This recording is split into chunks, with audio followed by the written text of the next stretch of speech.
Where is Public Space? My name is Siri Russell. I'm the director of Albemarle County's Office of Equity and Inclusion, and I'm very excited to have everyone joining us today. I'm going to be really brief because I know y'all didn't log on to hear from me, and I just want to do a quick sort of few housekeeping notes. Firstly, wanting to make sure that folks are aware that you can access all of our previous engagement opportunities around this conversation, both videos and opportunities to provide comment or insight to the county through our publicinput.com/Court Square platform. So please check us out there. I'd also note that tonight will not be your last opportunity to participate in this conversation. There'll be another opportunity on this upcoming Friday, July 24th, to engage in some small group community conversations. That will be noon on July 24th. You can access and sign up for that through that public input platform. Would also encourage you to attend or participate in the upcoming August 6th, the Board of Supervisors public hearing related to this topic as well. Before we get started, we just wanted to take a brief moment to sort of make sure that as we're all sort of considering our regional and community conversation around public space and around meaning and memorialization, that we are all cognizant of sort of the boundaries of the legal authority of the Albemarle County Board of Supervisors in this particular conversation, which extends to just the Albemarle County Courthouse property, which was shown on the map earlier, but sort of ends right before you get to the I almost blanked on the name there, on the Stonewall Jackson statue. So we have sort of a discrete framing for this evening, but definitely aware of the importance of having a regional community conversation on this. So now, without any further ado, I'm going to hop off the screen and turn it over to the esteemed and some would say very tall, Dr. Andrea Douglas. I like that. I like being both esteemed and tall, more like being tall though. Yes, hi, my name is Andrea Douglas and I'm the Executive Director of the Jefferson School African American Heritage Center. And I'd like to thank everyone for joining in on this very important conversation. We have been thinking about these objects in public space in our communities for, I would say, a minimum of recently of about 4 years or so. Some of us have been engaged in this conversation much longer than that. Certainly I, as an art historian who's interested in public space, have always been thinking about this, but I came to this conversation through my work on the Blue Ribbon Commission, and then ultimately through the Heritage Center's role as a convener around how we think about public space and how we think about the role of historic monuments and such. I am extremely pleased to be joined in this conversation with our conversants. I don't want to call them panelists this time, because I hope that we all engage in a lively conversation with amongst ourselves, but also with all of you who are here participating. We want this conversation to be a dialogue, not just some talking heads talking. So I encourage all of that. But first, let me just give you a little bit of information of how we are going to proceed. We'll for about the first 30 minutes, I'll be asking each of our panelists some questions to outline and maybe frame what tonight's conversation would be. Then we'll open it up for some public conversation, and we'll keep going until we feel that we have turned this dialogue around as much as we have to in order to feel as if we've all arrived at some understanding and some sense of moving forward and participation in other conversations. So that's how my goal for the evening. And so with that, let me first introduce Ms. Betsy Batten, who is a museum educator and interpreter at Thomas Jefferson's Monticello. She holds a master's degree from UNC Chapel Hill, where she studied the history of city planning. She's prepared several national register nominations and surveys of cultural resources, including the survey of the Robert E. Lee and Thomas Jackson statues done in 1996 to get those on the National Registry of Historic Places. Ms. Batten also serves on Albemarle County's Historic Preservation Committee and has done so since 2016. Then I'd like to introduce Elgin Cleckley, Assistant Professor of Architecture, Education, and Health at UVA. Elgin Cleckley is a designer, educator, and creative director of empathetic, I almost said empathic, empathetic design, a design thinking initiative and practice focused in strategies for empathetic human value design. After studying architecture at the University of Virginia and Princeton University, he collaborated with DLR Group in Seattle, MRSA Architects in Chicago, and Baird Sampson Newart Architects in Toronto on award-winning civic projects. He was a Muschenheim Fellow at the University of Michigan, also teaching undergraduate studios at the University of Illinois in Chicago. While here at the university, he teaches design thinking studios and seminars, also directing the school's design thinking program in Ghana. Next, we have Justin Reed, who is the Director of Community Initiatives from the Virginia Humanities. As Director of Community Initiatives, Justin helps develop and support cultural heritage projects and partnerships across the state, and manages the General Assembly African American Cultural Resources Task Force. He previously worked for the Moton Museum and National Historic Landmark in his hometown, Farmville, Virginia, and oversaw the 2013 opening of Moton's national award-winning $6 million permanent exhibition on civil rights history.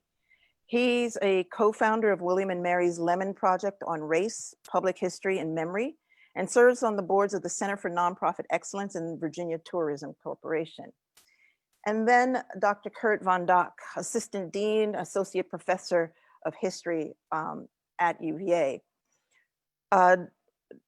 Dr. Von Dock's research centers upon social construction of race, community, social hierarchies, and identity in 18th and 19th century America. He's especially fascinated with studying the complex interplay of race and culture in the antebellum South.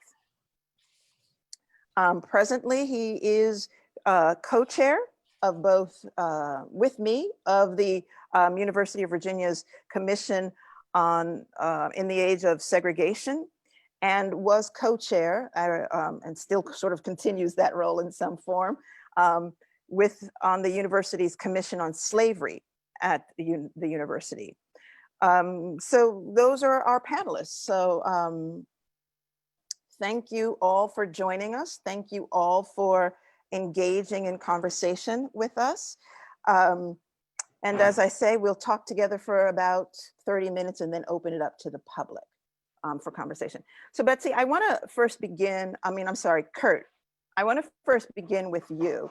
Can you lay out for us the historical backdrop that Court Square's landscape and those objects that tell the story of that site? What is the actual historical backdrop of those years that begin with Jack Jewett's ride and end with the Jackson statue? How would you describe Charlottesville during that time period?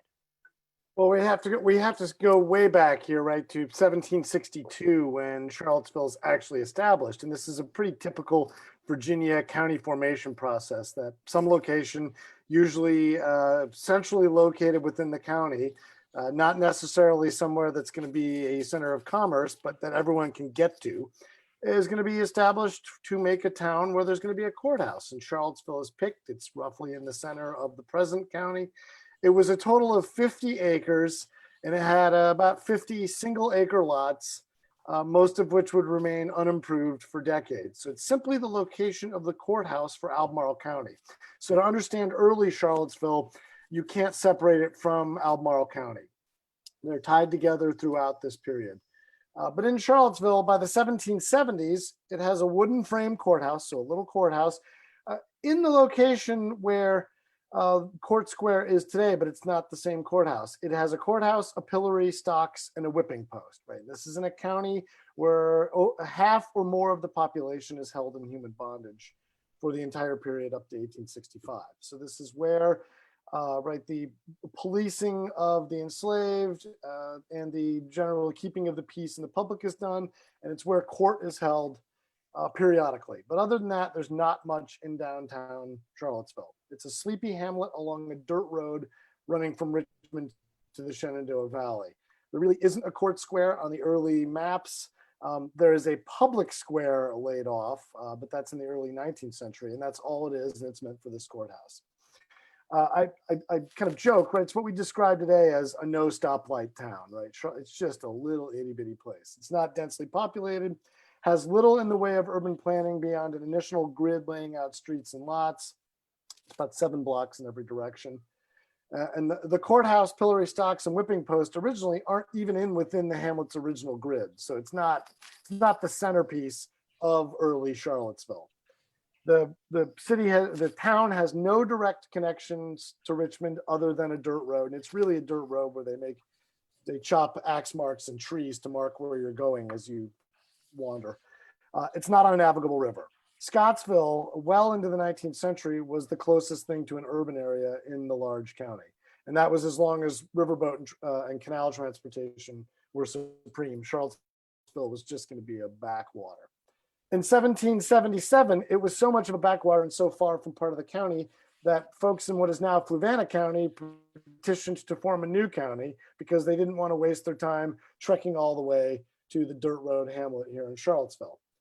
In 1779, at this point, its claim to fame is there's a barracks in Albemarle County outside of Charlottesville where POWs from the Revolutionary War are being held. And one of those British prisoners commented, Charlottesville consisted only of a courthouse, 1 tavern, and about a dozen houses. This is 1779.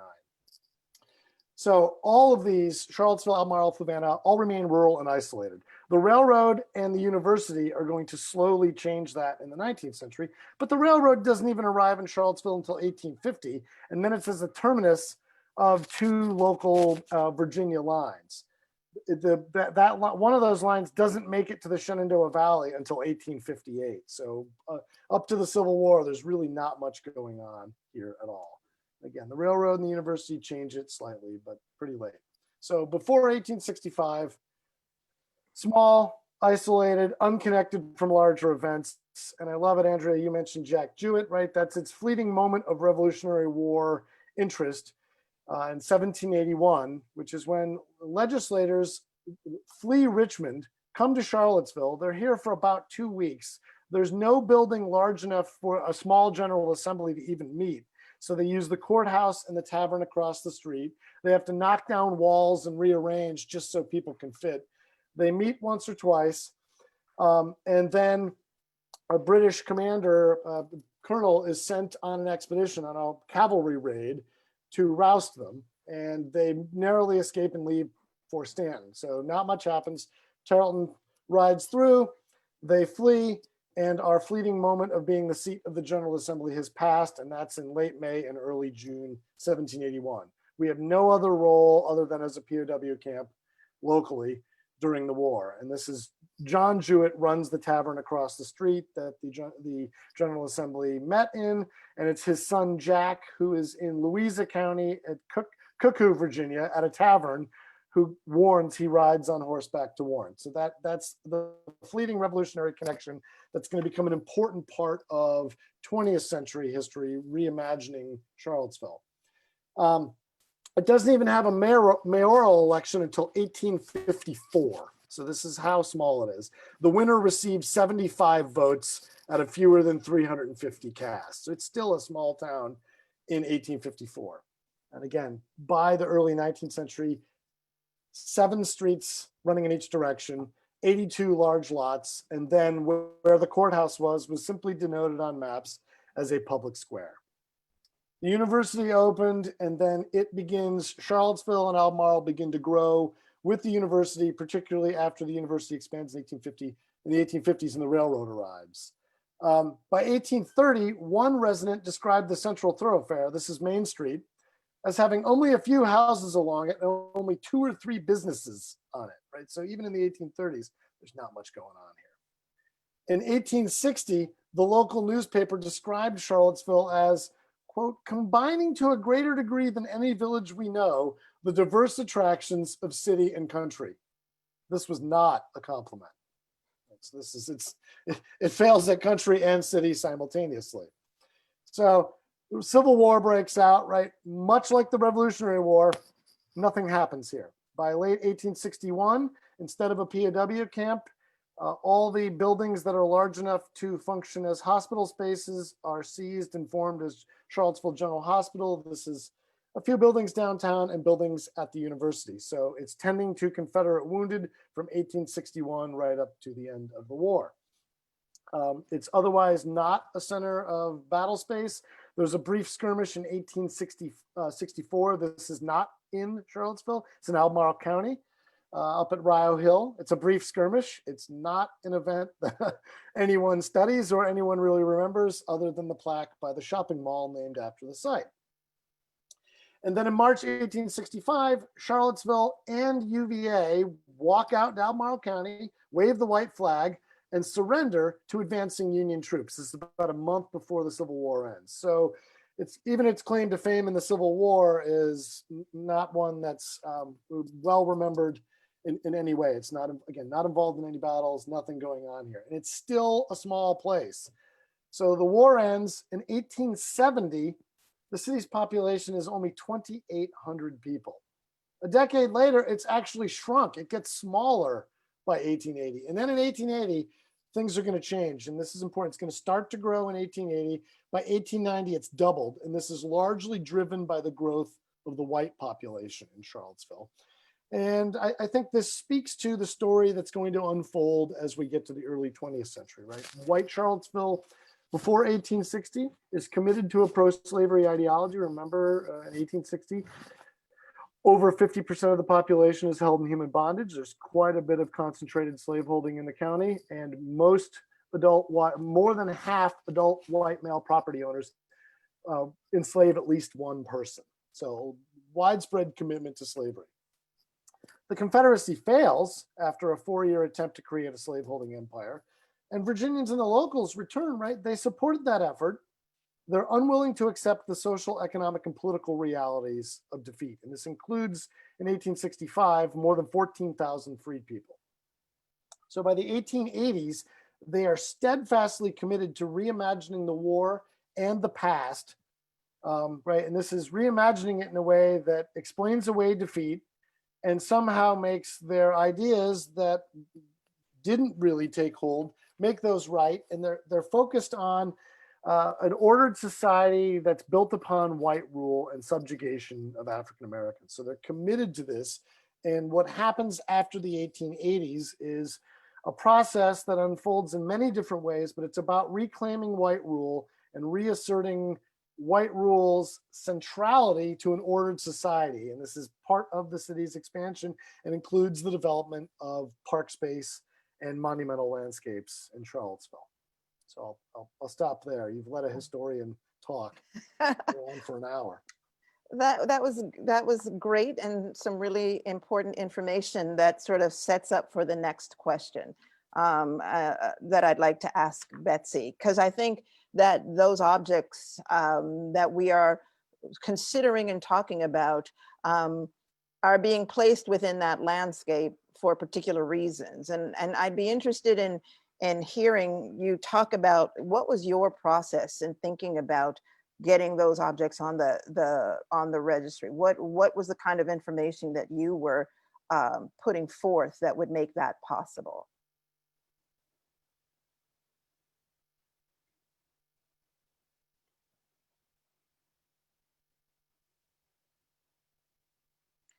Betsy, can you unmute yourself? Somebody muted me. There so, you are. okay, I'm now unmuted.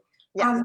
Let me begin just a little bit by telling you that I was an intern during the summer of 1995 for the Department of Community Development in Charlottesville. And at the end of the summer, Satyendra Singh Huja, who was then in charge of the planning department, sat all three of us down. He said, "Now I want projects." And he pointed at me and he said, "I got one for you." The Smithsonian Institute and a nonprofit called Save Outdoor Sculptures is concerned about the condition of our city monuments. They're green. The green basically is the equivalent of rust. Gradually, slowly, it is kind of just eating the bronze away. And we would like to get funding in order to clean the statues. So we checked, we found out that if they were listed on the National Register, then that prioritized them for state funds. Now, the Department of Historic Resources had some suggestions about what to tie this to and how to go about it. And they suggested that I present the nominations from the point of view of the City Beautiful movement. Now, this goes back to the late 19th, early 20th century efforts to improve city life for residents of inner cities, because following the Chicago fire, there's some thought about there's some real serious problems here. What do we do about them? And one of the things that was promoted was, well, if we create parks, green spaces, recreational areas, give people an opportunity to interact and a little fresh air bringing into these cities, then maybe we can improve things a bit. So with that in mind, the City Beautiful movement gets going. This is at the end of the 19th, beginning of the early 20th century. So we have the green spaces, the parks, the scenic boulevards, this kind of thing. And then Monument Avenue is being established in Richmond. Now, of course, the crux of Monument Avenue is to open up an area for subdivision by decorating it with Civil War memorial sculptures, which feeds into what Dr. Decky has just talked about. So Paul Goodloe McIntyre comes along. Now he's spent a very short time at the University of Virginia, left the university perhaps even before he completed the courses he was enrolled in, went to Chicago, became a coffee salesman, then became a stockbroker, and was in Chicago during the Chicago Exposition of 1893, which presented the Great White Way, which was the penultimate design for future city planning and this sort of thing. And among the things that it offered was plaster and fiber sculptures laid out around a big lagoon. And this inspired the creation of the National Sculpture Society. So McIntyre goes to New York, where he sees monuments going up. And then in the early 20th century, he'll come back to Charlottesville and he'll create parks and he'll make donations to the University of Virginia, and he'll commission sculptures. The first sculpture is the Lewis and Clark sculpture. Now, it should be said that McIntyre is related to the Clarks through his mother, not directly, but indirectly. He's related to both Meriwether Lewis, William Clark and George Rogers Clark. So he commissions the Lewis and Clark sculpture. And then that is followed by the Robert E. Lee sculpture, which actually takes 7 years from the time it's commissioned in 1917, because Henry Schrady dies, and then Leo Lintelli will take it up toward the end. The third sculpture is the Stonewall Jackson sculpture, and that again is by Charles Keck. So McIntyre funds the creation of the parks, and he funds the commission for the sculptures. So my job is to get these on the National Register, which I do, and that enables the city to apply for funds to get them cleaned. And the process at that time is bombarding them with micropulverized walnut shells. Now, Go in ahead, I'm sorry. addition to this, I also included the Confederate Memorial as a contributing object in the Charlottesville and Albemarle County Court Square Historic District nomination, which was already existing at the time. So I just simply added that on as a contributing object. The other sculptures are listed as have individual nominations. So what I'm interested in was, what was the sort of argument that you used, though? I mean, what was your basic point that made these objects historically significant such that they would be on the registry? All right, they are art objects created by important sculptors of the early 20th century. So they were eligible for the National Register under Criterion C. Art objects, and it certainly turned into quite an endeavor. It became not only my summer project, but it became my master's project as well. It's kind of like a small telephone book. Okay. So all 4 sculptures, the 3 given to Charlottesville and the George Rogers Clark monument given to the university, are tied together in a multiple property nomination with individual nominations for each sculpture under that rubric. Right, and sort of tied together as contributors to the city, as places for relaxation, sites that mark historical significance, or are they there because they are about marking sort of places where people can convene and get to know each other and socialize? Where Well, does that that? was the idea, to bring green spaces into the downtown area. So we have Market Square Park, formerly the Lee Park, and we have Court Square Park, formerly the Jackson Park. Right. So those objects go in the 1920s. Then we begin to start to see that Court Square is being formed and formulated to include larger histories, like the Jack Jewett signage that goes into the 1990s, like the short plinth that commemorates in the 2008 placement of the bust of Lewis in the Capitol building. So we begin to start to see some movement towards articulating the space in an interesting way.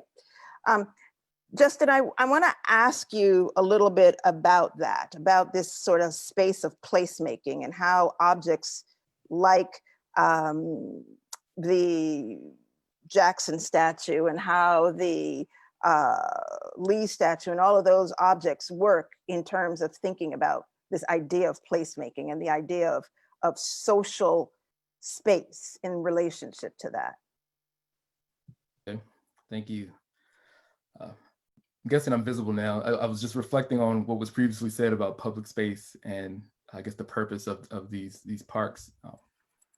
I've never felt or had never desired to access many of the public spaces we're discussing right now, for various reasons. And I guess that kind of shows that some of the arguments made in the past for what these spaces should be don't really hold true today. If me, as a resident, citizen, taxpayer, don't feel welcome with their purposes.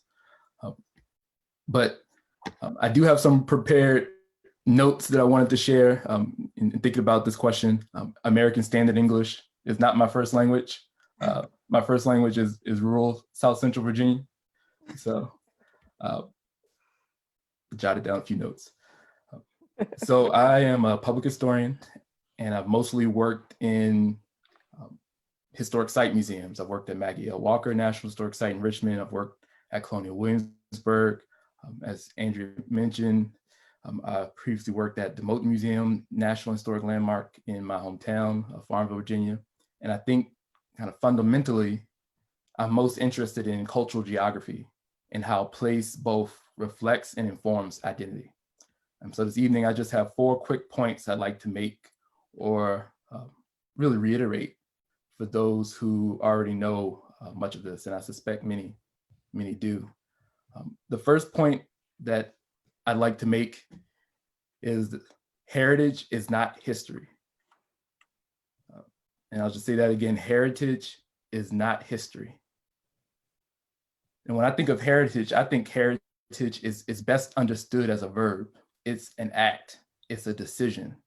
It's the conferring of meaning to both the tangible and intangible. It's the passing down of values and meaning. Heritage thus evolves and is dynamic and non-static, it changes. Heritage is not history because we know history doesn't change, but heritage does change. Heritage is a historical perspective. It's imperfect memory, it's myth, it's storytelling and other traditions. It's an interpretation of history used to advance a contemporary agenda.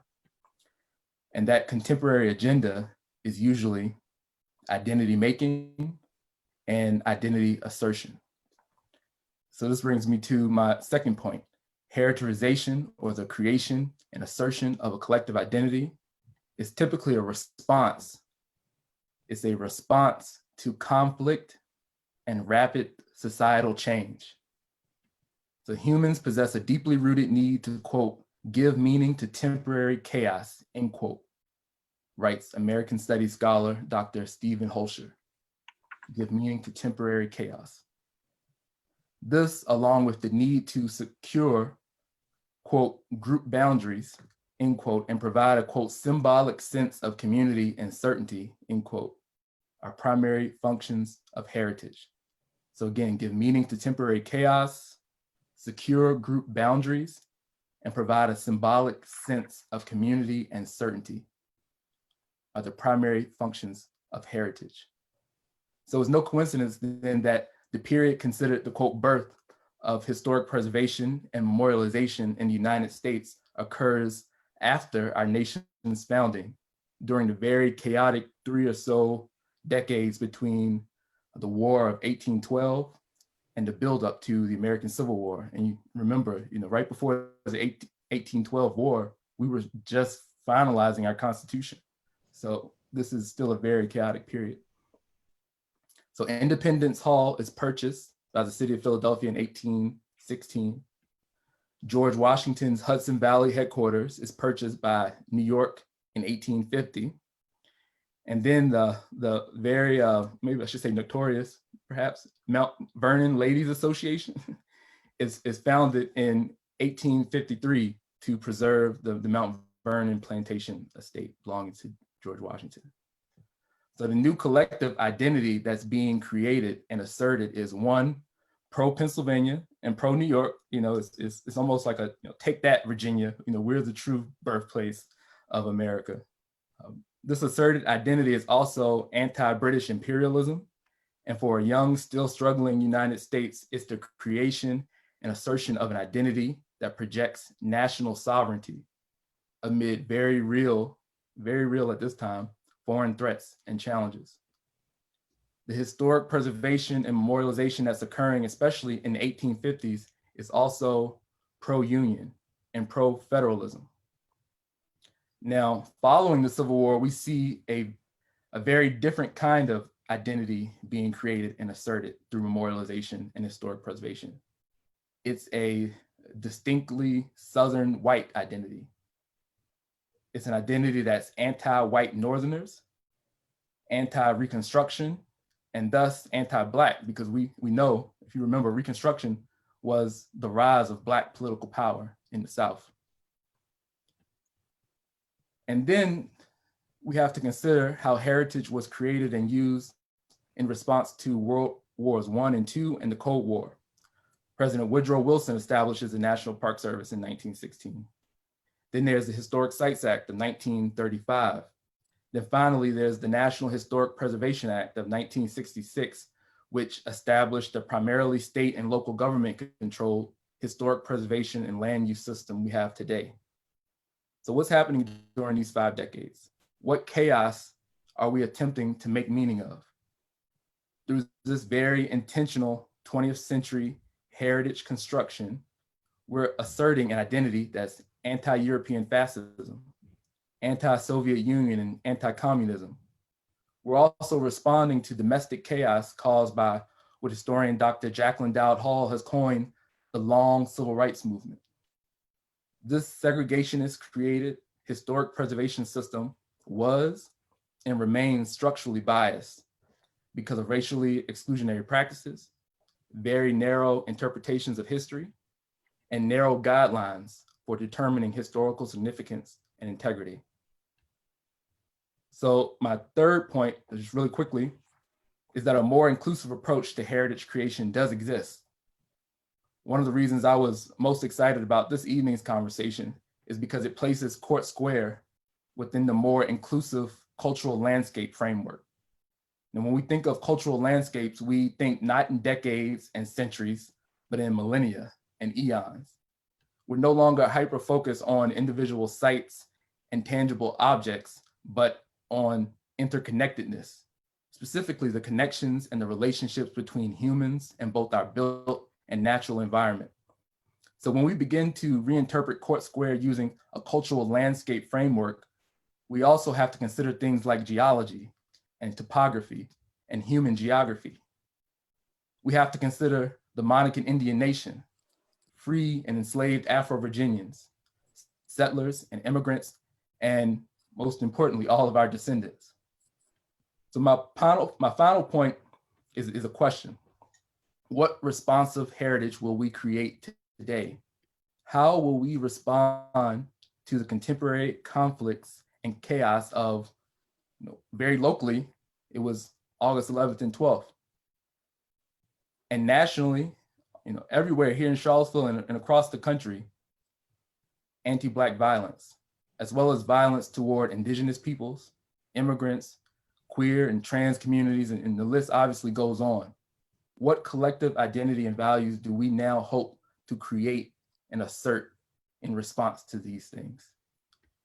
Archaeologist and anthropologist Dr. Lynn Meskel writes, quote, "The past is now progressively called upon to authenticate, reconcile, uplift, capacitate, develop, and benefit nations and persons," end quote. And for the first time in human history, we truly have an opportunity to have all voices, but most significantly, previously excluded voices at the decision-making table. Thank you.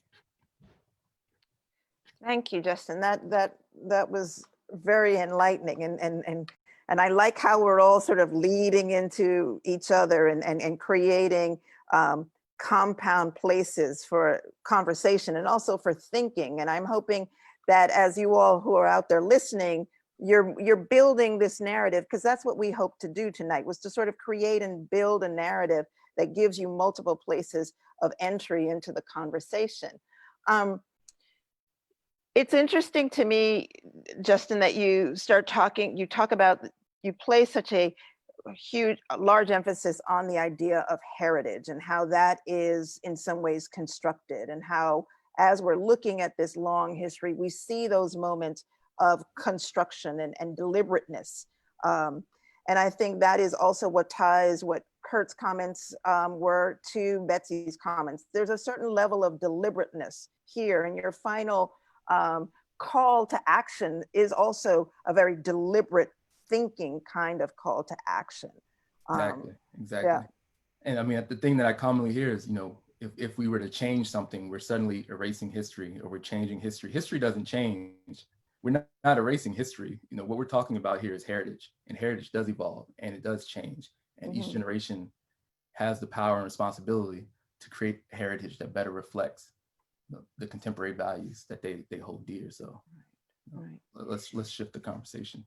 Yeah. So Elvin, that's a good place to bring you into the dialogue, the shifting of the conversation, because you have the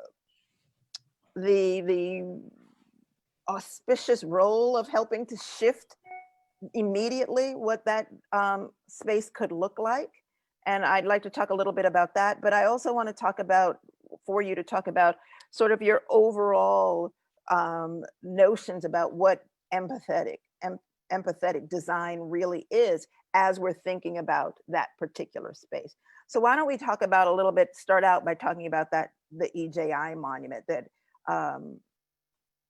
that we've been working on, and how you come to think through that particular space and what that thing is supposed to do. And then let's talk about it more broadly within the scope of that particular site and what the site is doing right now, right?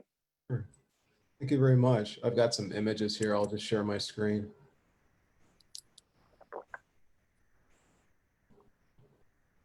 So maybe if I could, let me know if you can see those. Yep, I think Awesome. we're good. I was really honored and asked to place the marker from the Equal Justice Initiative's National Memorial for Peace and Justice down in Montgomery. And when I was down in Montgomery visiting the site, I was really struck by this empathic feeling that you get. First, as being in Montgomery itself, and so you realize your location in this heart of the civil rights movement. But you also start to, as you come into this space, walk around this agora-esque shape after passing incredible artwork telling you the story of the Atlantic slave trade. All of a sudden, there's a relationship between your body and how that relationship then is sparked by art, also by what we build. This idea that you're feeling into this space. But we all know this as we travel through our urban spaces or in the cities, in a built environment where they basically welcome you or they reject you as a family friend would. This empathic feeling that you get as you cross through. So when I was asked to place the 6-foot body column, which you can see at the bottom here from Charlottesville, along with the marker itself for the lynching of John Henry James, you'll see John Henry James, the marker is at 7, and that cherry red little square is the column itself. What I did was really what a lot of us are doing, which was just collecting as much information as we can, that's speaking to as many people as we can, doing as much research as you can. But I also sat in this space, and one of the most amazing things about sitting in these spaces, taking a series of photographs or the conversations that just happen with you, start to understand how we feel in this space. But specifically for me as an African-American man, I stand next to the Confederate statues and hear Alexander Stephens' cornerstone speech from 1861. To me, it's clear the message of what the statues feel, and it's also clear the message of how this space can then read. And a lot of the ideas of the design therefore set you on a one-to-one, face-to-face relationship with the 6-foot body column, so that you're directly at grade thinking about the legacy of John Henry James. You can see 0 and 1 or the number nothing building and the slave auction block, which are across Park Street, a view out to Monticello, also heading back to the Monticello marker, which is number 2. The courthouse itself at 6, 6A, the original jail location, heading back to 3 to the At Ready statue, and to 5 to the Stonewall Jackson statue. The idea is that you become confronted with the life and legacy of John Henry James. And you can see that on the left in that location, coming out of the steps of the courthouse, also a relationship between the sign itself that gives you the background, but also with the column. All of a sudden now there's a new relationship that occurs as the column is in between 2 pin oak trees, and you can hear the refrain in the background of Billie Holiday's Strange Fruit. Turning back, you'll see the statues themselves. You've got At Ready behind you and also Stonewall Jackson. But as you can see on the right, there's a new relationship that occurs. And the idea of this empathic connection is that as you stand on top of that Buckingham slate at the base, you think about Buckingham itself in Virginia, its connections with the African-American community, the material itself that shows up at the Academical Village, made by the enslaved. Off to the left, you see the slave auction block, Eagle Tavern, and in the distance, you get a connection with the landscape, also heading out to Monticello. All of a sudden now you're connected between the 2 pin oak trees, but you're also really starting to think about your location, connecting with others, your relationship with others, and it sets up a whole new narrative connective in this space. And this is something I'm very interested in my work, is to think about this moment, really presenting a narrative in a very clear way.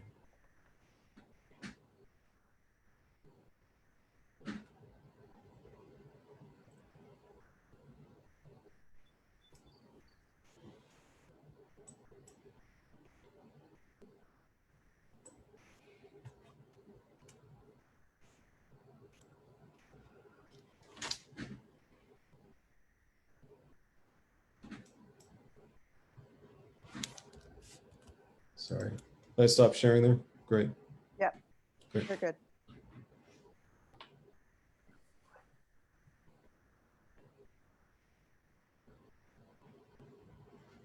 Oh, No worries.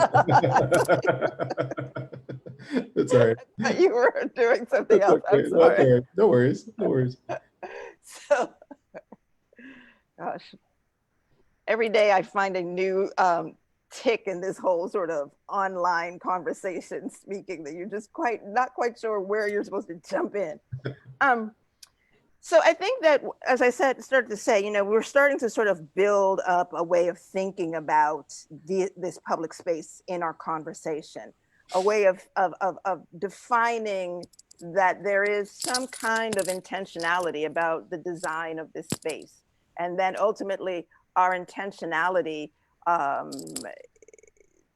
And I think one of the questions before I open it up that I want to ask all of you is, what does it really mean to each one of you when we say we need to be intentional about this design? Who's the audience, for instance, that we are thinking about when we're talking about that intentional space? Because Court Square has a function, right? There is a courthouse there. And its immediate and initial function is supposed to be to mete out justice, right? So that's one level of audience. The other thing about it is, because it's been constructed to be educational in some way between all the different kinds of plaques and whatever, there is this idea of visitation there, all right? And then when you layer on, again, Justin, going back to you, this notion of heritage and the ownership of that heritage, like whose heritage are we talking about? How do you create a conversation that responds to all of that in terms of its intentionality, right? Is it, and let me throw that out to all of you, and whoever wants to lift it, go ahead, because then I have another part B to that question.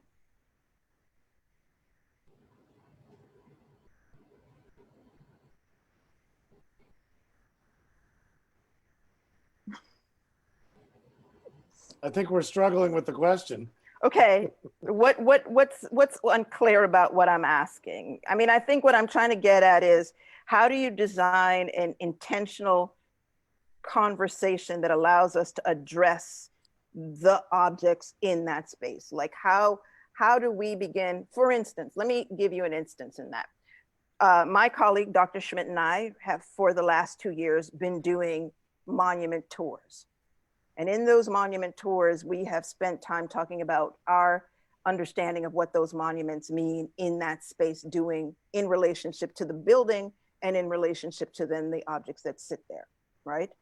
That is one way that we have created a set of audiences that now understand a kind of interpretive methodology. If you're going to move out of that to something else that then begins to do what Justin talks about, which is thinking about the cultural values of those who are living today, how do we continue to engage in some dialogue about that space? Does that make it clearer? Yeah, I think so. I guess everybody's being polite. We are Virginians after all.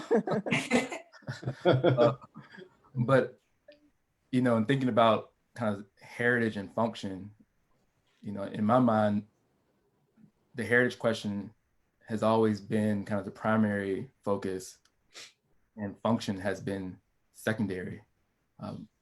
And I think we have to figure out a way to address them both simultaneously if we're thinking about, especially if we're talking about a court square and what that space is supposed to represent. I think we have to think about the heritage values that connect back to a court square. So these are values of justice and equality and equity and fairness. How do we ensure that those heritage values are reflected and connect back to the actual physical space that we're attempting to interpret? And I think that's a hard conversation to have. I know my personal preference would be to kind of elevate and prioritize those who've been historically kept out of those conversations, because now is an opportunity for us to gauge those perspectives and those interpretations of history. And then how do we integrate them with or reconcile them with, the interpretation that has existed for, the last few centuries. So I would start there, being really conscious of who was at the table creating this heritage, and then pulling in everybody else to finally have their say in what values we're expressing in these spaces. But again, when it's a place like a court square, that physical, that tangible site, it is kind of overbearing in a lot of ways. That has to kind of ground whatever heritage making is occurring. Yeah. Anybody else want to address it? I'm just really struck by, right, when we talk heritage, it's also about political power, right? That with statues and monumental public space typically privilege, right, an imagined heritage. And I love, Justin, your comment about how we define heritage. So that's been the problem, right? Those statues that we're talking about didn't go in. There was no democratic moment in Charlottesville in the early 20th century that led to these. And right, a significant portion of the population was not only not included, but right, these statues were part of an explicit exclusion.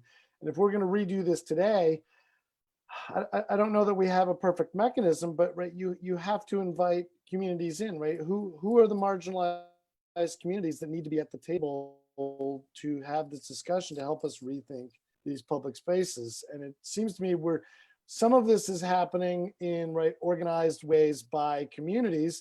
And when I say organized, I mean by municipalities, but we also have the ongoing example right here in 2020 where, right, the public is stepping up and deciding we're going to go reclaim and start rethinking these spaces here and now, right? That's what we've been seeing in Richmond.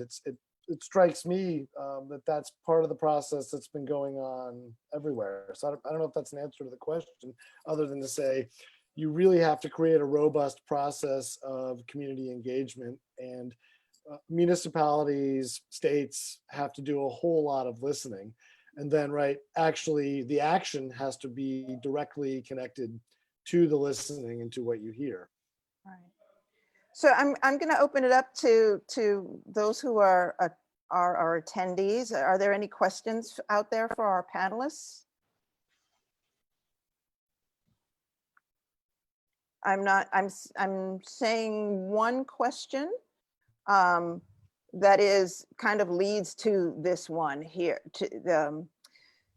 So when we think about some of the conversations that we've been having to date, and lots of them are about, we started out talking about a little bit about removal of of monuments and taking away of those monuments. There's someone who wants to understand this idea about whether or not it would be contextualization would be an opportunity, or is it really about removing monuments, keeping them and contextualizing them, or just removing them and beginning new in the landscape? What do you all think?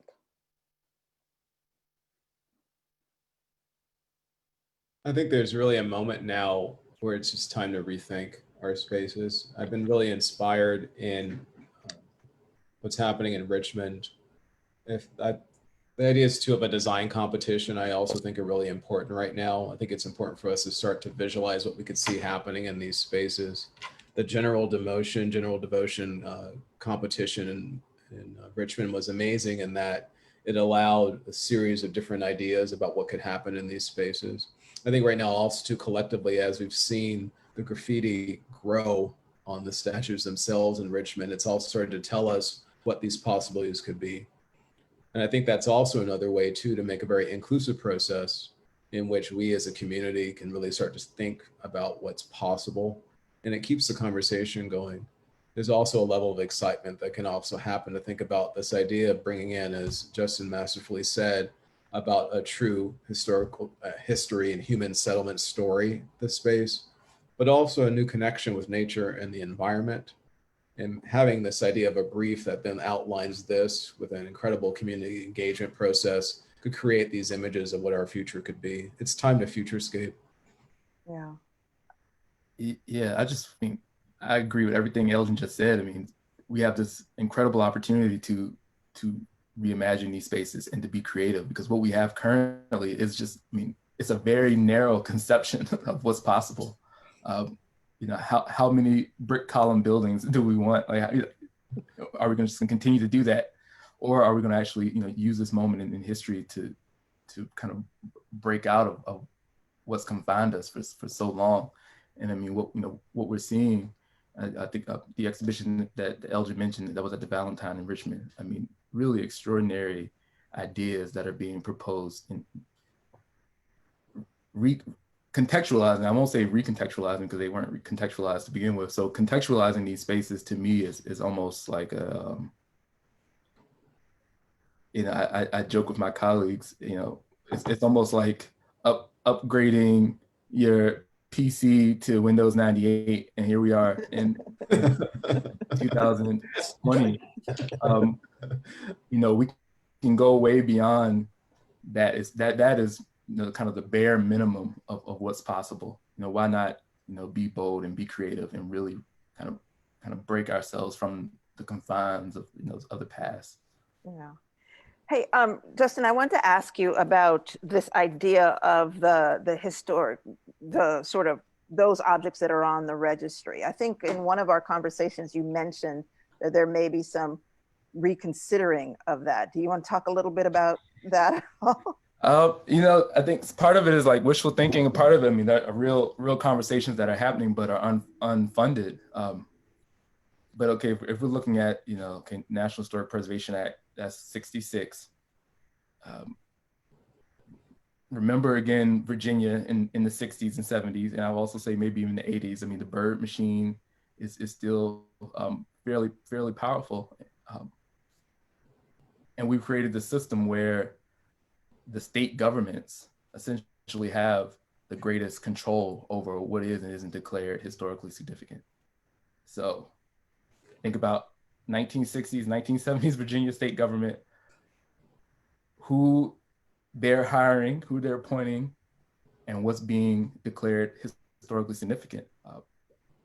I think we need to revisit a lot of those nominations, and I think if we were to look at some of them, they wouldn't pass muster today. Oh, you're right about that. And you know, do we have the human power, and do we have the financial resources to revisit those nominations and to make them more honest and inclusive? I don't think we do, but I think that's an ask that we should be making of our leaders, especially our local and state, you know, government officials. Yeah. Can we revisit these nominations? Yeah, and I think that's even part of this sort of notion of the collective conversation, right? And making sure that you're bringing in voices that had not had the opportunity to sort of speak about those kinds of things. And so as you begin to craft and construct your community engagement process, I think that may very well be something that also needs to be placed on the table, right? As Right. you're doing that value system discussion. Where do Right. our values allow us to think about the historic value of these objects? And I'll give one example, because I mean, this just recently occurred, probably within the last couple of years. You know, our state capitol square had to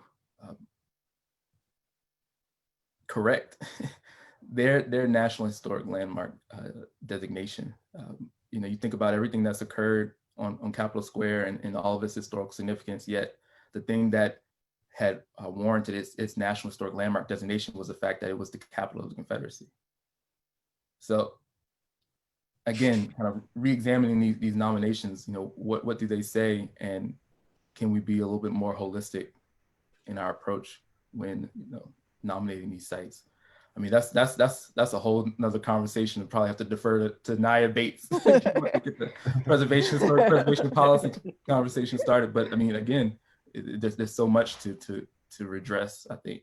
I mean, because then we're getting into we're getting into zoning, right? And then we're getting into urban planning and, where highways are being placed and, which neighborhoods are declared historic districts that are then preserved. I mean, so much of it is wrapped up in this policy. Yeah, but I would think that when we're thinking about Court Square, I think, for our locality and for our,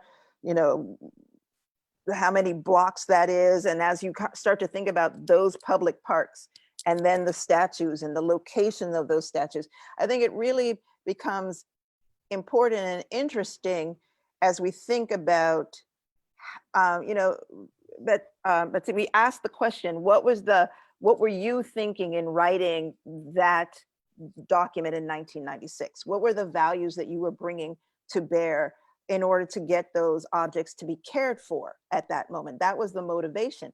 But there's a way in which that document was written that then I'd ask you, would you change that document today, or do you think it would stand as it is, or what would you do if you thought you would change it? What would you do to change it?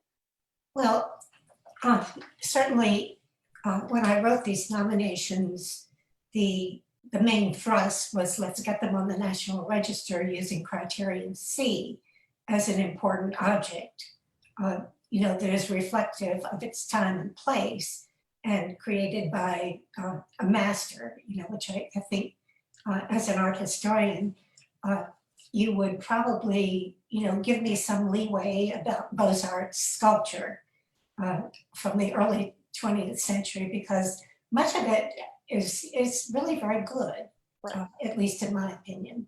So I'm attempting to get these objects on the National Register, and I'm using the kind of the timeline using McIntyre's correspondence about what he's thinking when he's interacting with the people that are interacting with the sculptors.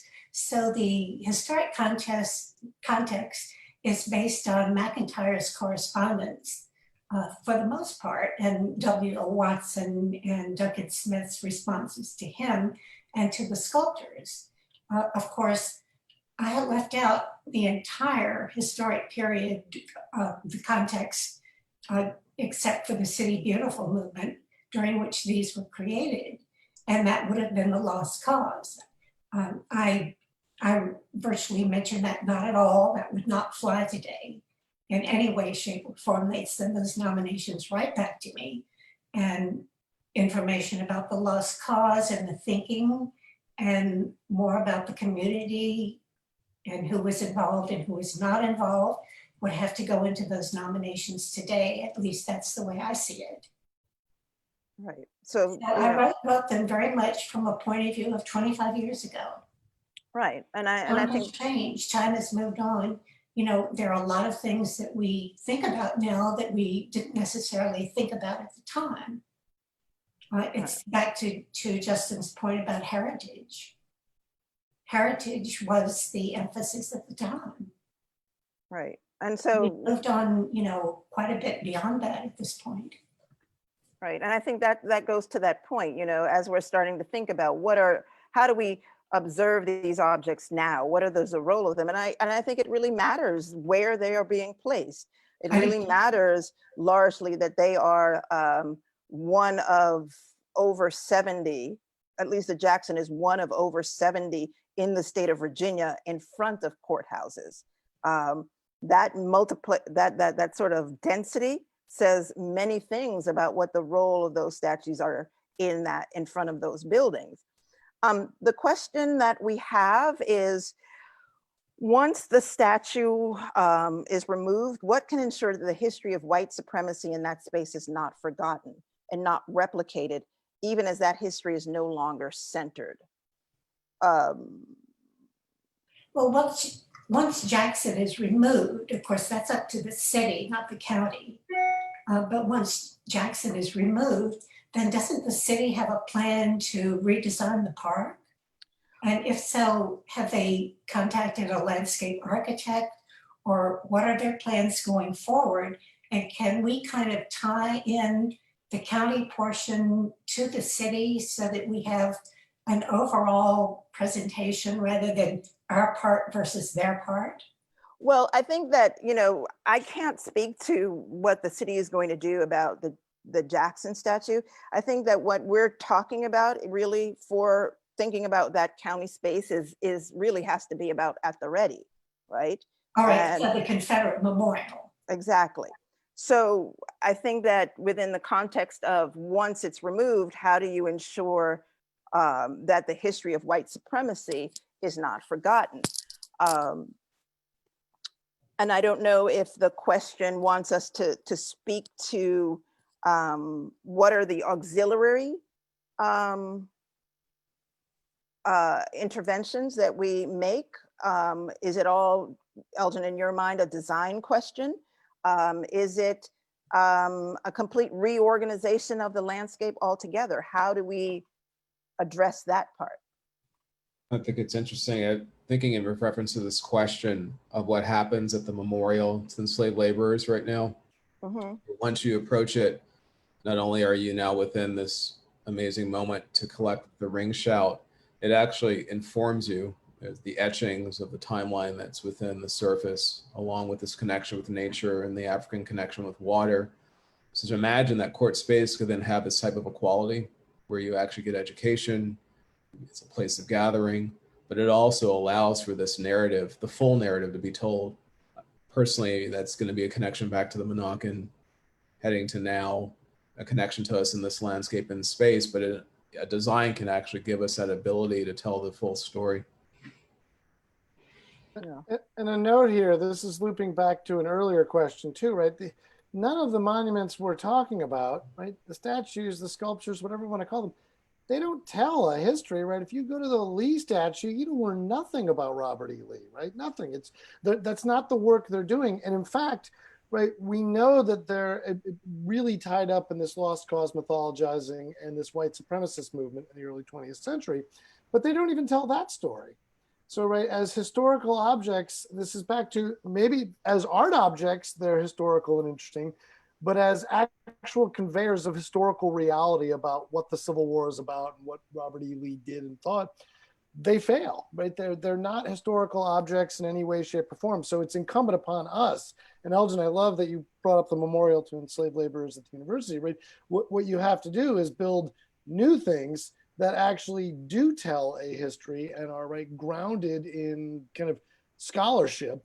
And that's the next phase, right? If we remove, since we're talking Court Square, right? If we move Stonewall Jackson, nothing's changed, right? We've not removed the history of white supremacy in Charlottesville.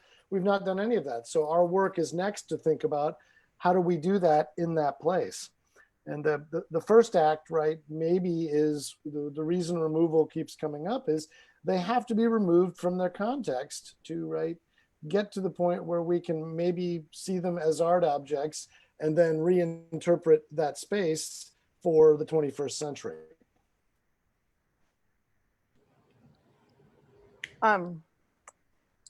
So I'm just wanting to check to make sure that we're continuing to engage with the audience. So please, if you have a question, please go ahead and let us hear it. One of the things that I find interesting in this whole sort of going back to the idea of context and do we need to create didactics, for instance, in that space, given that the didactics of that space, there are some level of didactics in Court Square, right? There is that map that's against the building that sort of tells you what each one of them does. It gives you a little bit of history about the place and the site. It really does create a mythology for the space intentionally, right? So the question becomes, how do we contend with that necessary fact, right? Someone felt that that was important. Someone felt that it was important for Charlottesville to be part of this larger American narrative. And so they constructed that narrative by placing these objects on displays. We're now saying, let's reconsider what that constructive narrative would look like, and how we retell those kinds of stories. Is it possible to really do that in that space? Or is it possible to just let that space be, landscaped and grass?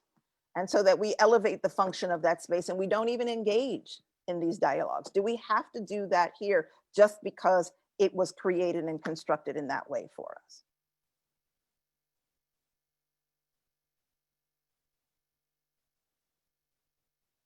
I would argue that we don't have to, and also thinking about Kurt Savage and his work. I think many people have read the title is "Standing Soldiers, Kneeling Slaves," I believe is the book. And apologies if that's the incorrect title, but I've heard him speak, and he's talked about this sense that we almost feel as if we have to rush to create and erect new permanent monuments to replace old ones. And that's not necessary. We can have temporary works. We can continuously program spaces. We can invite the public to build memorials that have limited lifetimes. The traditionalist approach to memorialization in this country is not universal, and so there are many different opportunities from all over the world, for us to learn from and really rethink, how we can convey these values publicly. And then also I just want to kind of mention Jared Drake, who is I believe he's at Princeton. He's a PhD student in anthropology at Princeton. But he talks about kind of what it means to be a free society. And he says a free society has the most to learn from those who were treated as the least. And so if we're talking about democratic ideals, and we're talking about egalitarianism and all of these things that we espouse, then what are the lessons that we need to convey to contemporary audiences and future generations? I think the most important lessons are those moments in our history where we failed to live up to those ideals and those values. And so instead of creating kind of this mythical glorification of a history that didn't truly exist, why not actually use these spaces to examine those shortcomings, and also to honor those who fought to overcome those shortcomings? Like those are the heroes in this narrative. Why can't we have spaces that kind of uplift those narratives instead of the mythical glorification of individual alleged heroes? Yeah. And there's a question here that relates a little bit to this tack that we're on. The question says, a clean slate does not change the history. In 150 years, this new landscape might be subject to removal depending on the thinking of the time. Do we just keep removing things with changing tides? Would we be better off if the statues and buildings in Rome had been removed because we no longer value the ideas of those periods? Well, speaking as a historian, I'm struck by, monument removal is not new. It's what America did in 1776. Right? If you can point me to a statue of King George anywhere in the United States, maybe I'm wrong. I don't think any of them are left. And it's widely depicted in newspapers with people out there with ropes just yanking them down. So this is back to, there's a heritage being created in 1776 that leads to the removal of King George as an object of affection. So we do that, and even in Rome, right? I think this is less about buildings than it's about the claims on public space that monuments and sculptures make, right? It's not so much about buildings. When you go to Rome, most of what you see is in fact not ancient Rome, right? The Trastevere, one of the neighborhoods across the river, is it's a half-mile tall hill, and it's built on, it's a middens pile, right? It's a pile of ancient Roman trash. So it's everything, clay pots, statues they knock down, right? So to me, that's just part of history. I hear the point about the question about what's going to happen. I don't know. When we look at what we've done at the university, right, the Memorial to Enslaved Ravers, yeah, maybe in 150 years, somebody will take it down. I think it's less likely because, right, it's honest. It's telling a real story that's grounded in real history. That's everything you read on there is directly linked to a documentary record, which is a bit different than what we see with lost cause statuary and the early 20th century monuments we're talking about in Charlottesville. Yeah. And there's no such thing. I mean, plenty of people have said this, and it's true. There's no such thing as a permanent monument. Yep. Right. It's a memorial. Especially in millennia. I mean, 1,000 years from now, if we think kind of in those terms, and we think back to kind of early indigenous settlements, on this landscape, I mean, we're talking thousands of years. And do we really think that something we create right now will be around for 2,000, 3,000 years? We have to kind of go beyond this decade and century mindset that we have when we think about time and think about deep time. And I think this, in terms of the sort of sentiment of the kinds of questions that that are coming up, I think it is really about where does this all end? There's another question that here is, where does the process of removing monuments end? Let's face facts. The first 11 presidents owned slaves. Should we burn Monticello or the White House or UVA to the ground? And I think that if we pull that context, that question out of those specific sites, I think there is an unease here about this sort of act of replacement and displacement. And I think one of the questions might be grounded, it may take us back to where we already have been in terms of our conversation, but how does one address the notion of creating a site that is responsive to as many collective histories, right? I think there is some notion out there that if we reorganize this, there's parts of the conversation that are, by the very nature of focusing on other voices, that will be left out, right? So the space for whiteness won't exist because we have reorganized that space completely. Is that what we're really saying, and what the propositions that are on the table are about?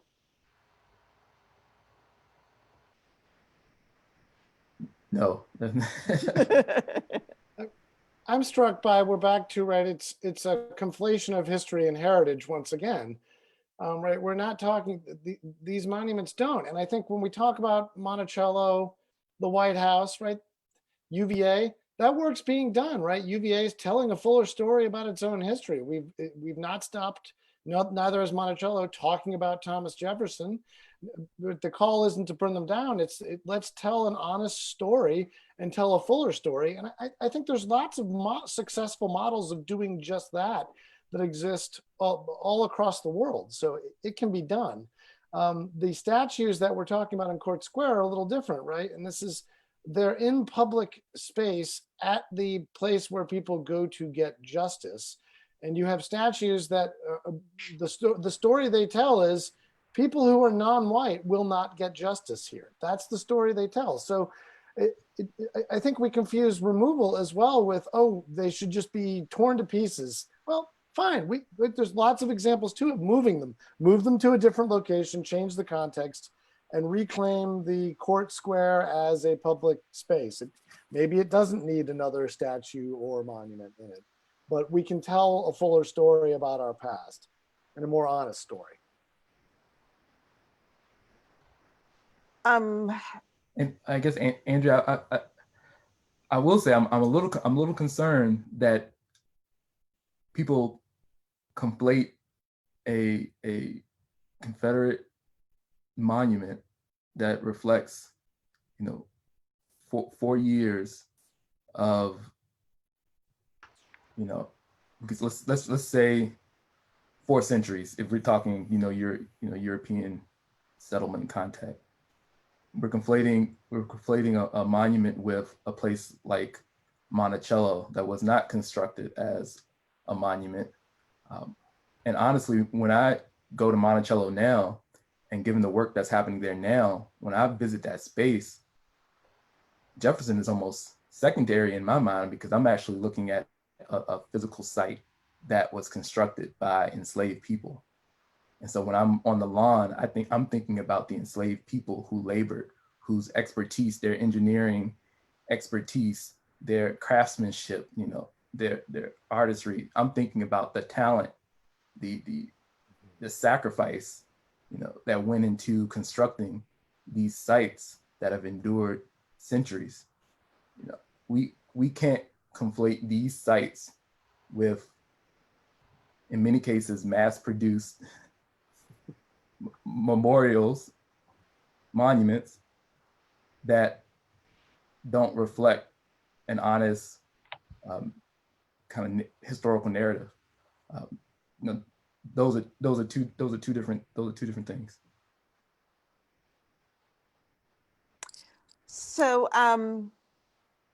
I think that we are at the point where I can ask each one of you if you have some last statements, last thoughts, things that you feel like you want to be sure enter into the conversation. If we walked away tonight and you hadn't said it, you would have gone home and been like, man, I should have said that. Betsy, is there something that you want to add to the statements that you've already made? Well, I'm hoping, because I personally like Beaux-Arts sculpture. Now, I'm not talking about the Confederate Memorial at this point. That's mass produced. I'm talking about the Beaux-Arts commissioned sculptures from members of the National Sculpture Society. I view them as art objects, and I think that there are appropriate places for them. A battlefield, something of that nature, perhaps something over in the Shenandoah Valley. Jackson is associated with a lot of the Civil War battles over there. There are appropriate places for these sculptures to go. And I hope they go there. I hope they go there where they are appropriate for what they are intending to present. How about you? Now, Go ahead. as for the, mass-produced sculpture, well, Charlottesville's exact Act-Ready Monument is also in Farmville. They recently took it down to protect it. And it's also in 6 towns in North Carolina. Oxford and Fayetteville are among them. And so whether or not it gets preserved as is isn't as important to me as the commissioned sculptures from the master sculptors. Elgin, I'm how viewing about? those as art objects. Right, understood. Elgin, how about you? Sure. I was thinking about taking the action-based empathy that we're seeing right now directly into designs and thinking about that for Court Square. I was also thinking about this moment of maybe this is also time for us to really think deeply about how we as citizens, each other, experience public spaces. And to think about what does that mean, not only for us, but for the generations to come. A real great example is to see what's happening, as I had mentioned before, in the graffiti tapestry on the bases in Richmond. But down at the bases are now actual accounts of violence against African Americans. When I was there visiting, I was there for probably an hour in the hot sun, and I thought, I've never stood in this circle before. In the circle, why is that? Well, wait, community, we as a people are starting to think about what our public spaces need to be. How do they connect?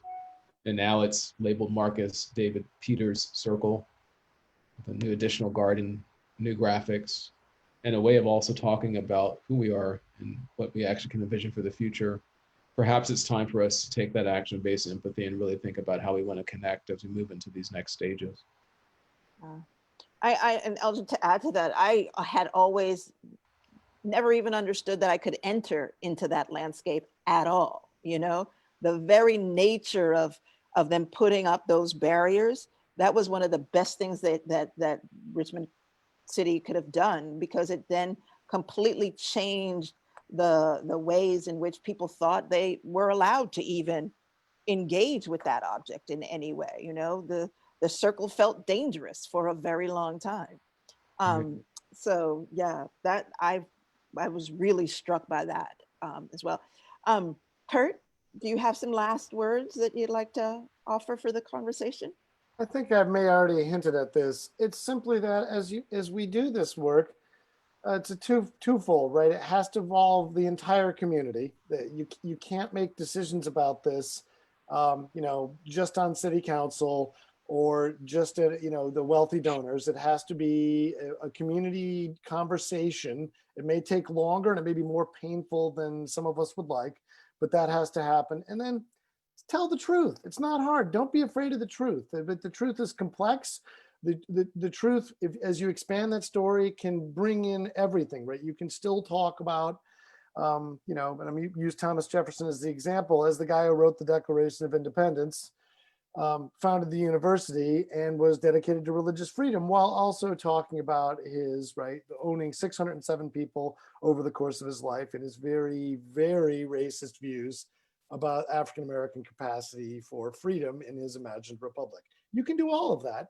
And it's actually more interesting and more rewarding for anyone who wants to learn to do it that way. Yeah. Justin, how about you? What would be your last sort of takeaway here?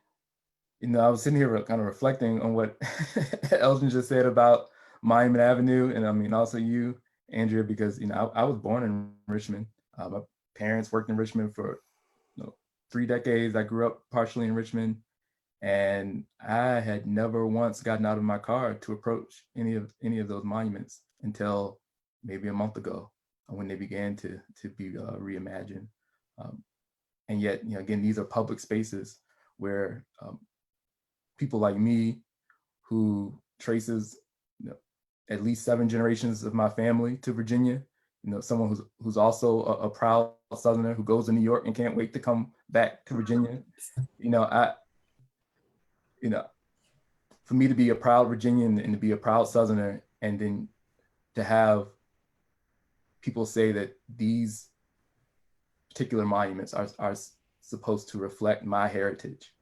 I think we have a larger and a greater and much more beautiful and also problematic shared heritage that I think we can come together and really work through and begin to think about how we want to reflect that collective heritage versus a very small group deciding what is the heritage for all of us. I do have a right to have my Southern Virginianness, displayed, and those values, upheld as well. And so I guess that's my closing thought. I think we can come together and we can think about what that collective heritage looks like, and have more people at the table to really think about those values that really uplift and unite, all of us. Wow. Thank you. That was great. That was an amazing way to end this conversation. I thank all of you for thinking through this with us and providing, I'm certain, places for broader conversations for people. I have been enlightened, definitely, and I'm sure that our audience has as well. So thank you all very much, and have a great night and the rest of your week. Thank you. Thank you. Thank you.